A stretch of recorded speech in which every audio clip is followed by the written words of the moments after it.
Chapitre 36, Livre des Nombres. Alors s'approchèrent les chefs de famille du clan des fils de Galad, fils de Makir, fils de Manassé, l'un des clans des fils de Joseph. Ils prirent la parole devant Moïse et devant les responsables, chefs de famille des fils d'Israël. Ils dirent : Le Seigneur a prescrit à mon Seigneur de donner le pays en héritage aux fils d'Israël, en le partageant par tirage au sort. Et mon Seigneur a reçu l'ordre du Seigneur de donner la page d'héritage de notre frère, Sélophéhad, à ses filles. Or, si l'une d'elles épousait un membre d'une autre tribu d'Israël, sa part d'héritage serait retranchée de l'héritage de nos pères, tandis qu'elle s'ajouterait à l'héritage de la tribu dans laquelle l'épouse serait entrée.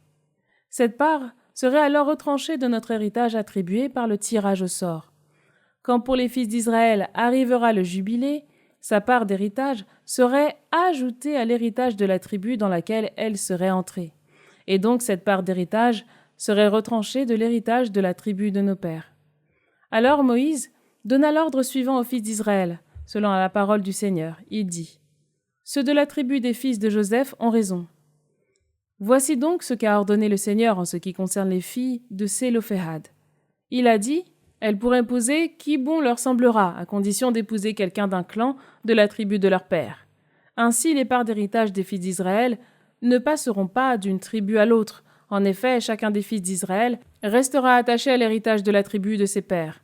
Toute fille qui possède une part d'héritage provenant des tribus des fils d'Israël doit épouser quelqu'un d'un clan de la tribu de son père, afin que chacun des fils d'Israël possède la part d'héritage de ses pères. Ainsi, la part d'héritage ne passera pas d'une tribu à l'autre, car les tribus des fils d'Israël resteront attachées chacune à sa part d'héritage. Les filles de Sélophéhad firent comme le Seigneur l'avait ordonné à Moïse. Maala, Tirsa, Hogla, Milka et Noa, les filles de Sélophéhad, épousèrent des fils de leurs oncles. Elles épousèrent donc des hommes des clans de fils de Manassé, fils de Joseph, et leur part d'héritage resta dans la tribu à laquelle appartenait le clan de leur père.